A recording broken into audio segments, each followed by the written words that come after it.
राधे राधे। जय श्री कृष्णा भक्तों, जैसा कि आप सभी लोग जानते हैं कि 4 फरवरी 2026 यानी बुधवार को पड़ रही फाल्गुन महीने की तृतीय तिथि। और भक्तों, यह तिथि है जो फाल्गुन महीने में पड़ने वाली सबसे बड़ी तिथि है, क्योंकि यह बुधवार के दिन पड़ रही है और इसका बहुत ही बड़ा विशेष महत्व होता है। और इसी दिन किया गया एक तेल के दीपक का उपाय कभी भी खाली नहीं जाता।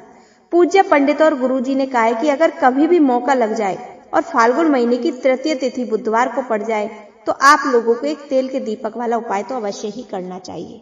और इन दोनों का सहयोग बहुत ही कम आता है। और भक्तों, पूज्य पंडित और गुरुजी ने अपने शिव महापुराण की कथा में बताया कि इस दिन आपको एक दीपक वाला उपाय तो अवश्य ही करना चाहिए, क्योंकि ऐसा दिन पूरे साल में सिर्फ एक ही बार आता है। और भक्तों, आप सभी लोग जानते हैं कि बुधवार तृतीया का अगर सबसे बड़ा कोई उपाय है तो वह एक दीपक वाला उपाय। इस बुधवार के दिन आप लोगों को एक दीपक वाले उपाय को जरूर करना है। बहुत सारे लोग होंगे जिन लोगों ने इस उपाय को ना किया होगा, मतलब पूरा साल निकल गया और उन्होंने किसी भी दिन इस एक तेल के दीपक वाले उपाय को ना किया हो।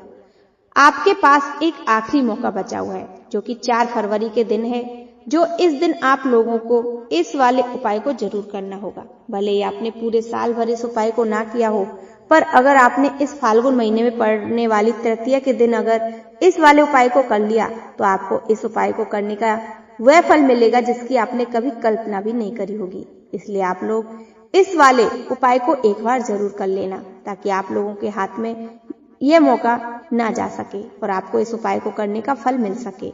यह उपाय पंडित जी ने अपनी शिव पुराण की कथा में बताया है, जिस उपाय को आज हम आपको बहुत ही अच्छे से समझाने वाले हैं। इस वीडियो को देखने के बाद इस उपाय को समझने के लिए आपको कोई और वीडियो को देखने की जरूरत नहीं पड़ेगी। तो चलिए भक्तों, उपाय को शुरू करते हैं। देखिए, इस फाल्गुन महीने के बुधवार के दिन यह इतना खास होता है, इतना महत्वपूर्ण होता है। देखा गया है कभी कभी बड़े बड़े पूजा पाठ अनुष्ठान से जो मनोकामना पूर्ण नहीं होती, वो इस फाल्गुन महीने के तृतीय के दिन एक छोटे से उपाय करने से आपकी मनोकामना पूरी हो जाती है। बहुत सारे लोगों ने इस उपाय को किया भी है और इसको करने से उनको फल भी जरूर मिला है। अगर आप लोग भी इस उपाय को बुधवार तृतीय के दिन करना चाहते हैं तो आप इस उपाय को पहले से समझ लेना, सुन लेना, इसके बाद करना। आपको इस उपाय का फल जरूर मिलेगा। इस उपाय को कर लेने से आपके घर में चाहे किसी भी प्रकार की दुख और समस्या क्यों ना चल रही हो, आपको उसका कारण भी पता ना हो तो यह समस्या किस कारण चल रही है, उसका कुछ भी कारण हो सकता है।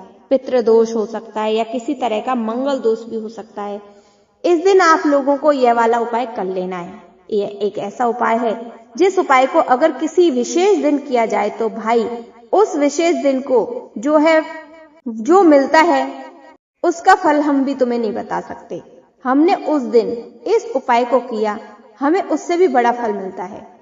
फल बहुत ही जल्दी मिलता है, क्योंकि आप इस उपाय को बहुत ही बड़े और विशेष दिन करने जा रहे हैं। तो चलिए अब उपाय के बारे में बात करते हैं, लेकिन उससे पहले आप लोगों से यह जानना आवश्यक है कि आखिर यह उपाय किस समय करना है, किसको करना है और कैसे करना है। तो चलिए हम आगे आपको वीडियो में एक एक करके बता देते हैं।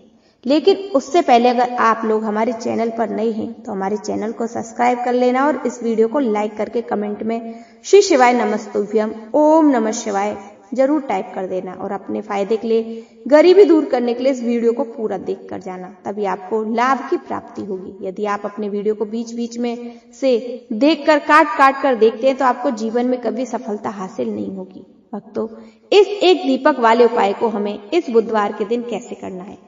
इस दिन दीपक का भी बहुत ही बड़ा और विशेष महत्व होता है। और जब बात आ जाए एक तेल के दीपक की तो ये सोने पर सुहागा वाली बात हो जाती है। यह एक बहुत ही बड़ा उपाय हो सकता है इस बुधवार तृतीय तिथि का। अब हम समझते हैं इस वाले उपाय को हमें करना किस समय है। इस दीपक वाले उपाय को हमें इस तृतीय के दिन करना है। किस समय करना है? इस उपाय को करने का जो समय है वह सुबह का समय है और शाम का समय भी है। अब देखिए, यहाँ पर हम मुख्य रूप से सुबह का समय नहीं बोलेंगे, क्योंकि 22 जनवरी बुधवार तृतीय का दिन है और इस दिन प्रदोष काल के समय का बहुत महत्व होता है। बाकी समय सुबह के समय भी करेंगे तो भी अच्छा होगा, उसमें कोई भी दिक्कत वाली बात नहीं है। तो चलिए जानते हैं इस विशेष उपाय के बारे में। लेकिन उससे पहले एक प्रार्थना और है, अगर चैनल पर नए हो तो वीडियो को लाइक करके चैनल को सब्सक्राइब जरूर करें। तो दोस्तों देखिए, आप सभी जानते हैं कि श्री हरि विष्णु जो हैं उन्हें तुलसी दल सबसे प्रिय है। बिना तुलसी माता के श्री हरि विष्णु अधूरे हैं और बिना तुलसी पत्तों के श्री हरि विष्णु का भोग अधूरा है। अब श्री हरि विष्णु को प्रसन्न करके आप अपनी किसी भी मनोकामना को पूरा कर सकते हैं, क्योंकि श्री हरि विष्णु प्रसन्न हो गए तो आपकी सभी मनोकामना पूरी हो जाएंगी। आपको तुलसी के 5 पत्ते लेने हैं। अब ये 5 पत्ते तुलसी के श्री हरि विष्णु को अर्पित करने हैं। अपने घर के मंदिर में ही ठीक ऐसा आपको करना है। आपके घर में श्री हरि विष्णु के कारण कोई भी विष्णु की मूर्ति है, प्रतिमा है, वहां पर ये 5 तुलसी के पत्ते रख देने। साथ ही एक देसी घी का दीपक गोलवाती का आपको लगाना है और ओम नमो भगवते वासुदेवाय नमः इस मंत्र का आपको 11 बार जप करना है। ओम नमो भगवते वासुदेवाय और फिर श्री हरि विष्णु से अपनी मनोकामना इच्छा मांग लेनी है और फिर देखना आपकी विश और इच्छा कैसे पूरी होती है। आप अपने घर से गरीबी को दूर करना चाहते हैं या फिर धन आपका बढ़ता नहीं है, आप चाहते हैं आपका धन बढ़े, या फिर आपके घर में फिजूल खर्चे होते हैं, पैसा आपके पास नहीं रुकता, आप चाहते हैं पैसा आपके पास रुके, या फिर घर में कोई व्यक्ति ऐसा है जो बहुत गरीब या बीमार रहता है, या आपका विवाह नहीं हो पा रहा है, श्री हरि विष्णु से कह देना। साथ ही 7 साल का सबसे बड़ा दिन है। यह दिन इतना उत्तम है कि जो आप श्री हरि विष्णु से मांग लेंगे तो उनसे कह देंगे वह आपकी विष्णु आपकी हर मनोकामना जल्दी पूरी कर देंगे। ये पहला उपाय। तो चलिए बात करते हैं दूसरे उपाय की। धन की समस्या लगातार जीवन में बनी हुई है, एक एक करके सारे पैसे खर्च हो जाते हैं। तो आज रात्रि में सोने से पहले आपको एक चमत्कारिक दीपक का उपाय अवश्य करना है। फिर यदि आपका जो व्यापार है, बिजनेस है, दुकान है, वह अच्छे से नहीं चल पा रही है तो आज रात्रि में इस विशेष दीपक का उपाय आपको अवश्य करना चाहिए। दीपक हमारे घर में सभी नकारात्मक शक्ति को बाहर करता है। यह उपाय आपको साल में केवल एक बार करने का मौका मिलता है। इस उपाय के लिए आपको तुलसी जी को सूखी लकड़ी होती है उसे ले लेना है। आपके पास पुरानी तुलसी जी की लकड़ी है उसे आप ले सकते हैं। यदि आपके घर में तुलसी जी है और वह सूखी हुई है तो उनकी लकड़ी आप तोड़ के इस्तेमाल कर सकते हैं, लेकिन आपको ध्यान रखना है सूर्यास्त से पहले ही आपको यह तुलसी की लकड़ी ले लेनी है, इसे तोड़कर रख लेना है। इस उपाय के लिए आपको सबसे पहले एक मिट्टी का दीपक लेना है, चाहे तो आटे का दीपक भी ले सकते हैं, क्योंकि आटे का दीपक सभी दीपकों में सर्वोत्तम माना जाता है। इस दीपक के अंदर आपको शुद्ध घी का प्रयोग करना होगा और इससे दीपक के अंदर आपने जो तुलसी जी की लकड़ी ली है उसे भी रख देना है, लेकिन यह जो तुलसी जी की लकड़ी है उसमें आपको चारों तरफ अच्छे से घी लगा देना है। तुलसी जी की लकड़ी है, यदि आप उपाय करते हैं बहुत ही शीघ्रता से जल जाती है, तो इसके लिए आपको एक कार्य करना है। आपको थोड़ी सी रुई ले लेनी है और उस रुई को आपने जो तुलसी जी की लकड़ी ली है उस पर अच्छे से चारों तरफ लपेट देना है। तुलसी जी की लकड़ी के ऊपर रुई लपेटने के बाद आपको पूरा घी अंदर डुबो देना है। अगर इसे आपको बाती के रूप में प्रयोग करना है।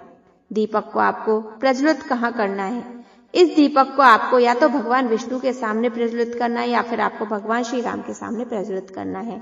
फिर भगवान श्री कृष्ण के सामने यानी भगवान विष्णु को जो भी अवतार है उनके सामने आप ये दीपक प्रज्वलित कर सकते हैं, या फिर आप इस दीपक को माता तुलसी जी के सामने भी प्रज्वलित कर सकते हैं। पूज्य श्री गुरु जी ने बताया कि जो भी व्यक्ति इस प्रकार तुलसी जी की डंडी से या दीप दान कर देता है उसके दीपक जीवन में कभी भी धन की समस्या नहीं। ये मौका आपको साल में सिर्फ एक बार ही मिलता है।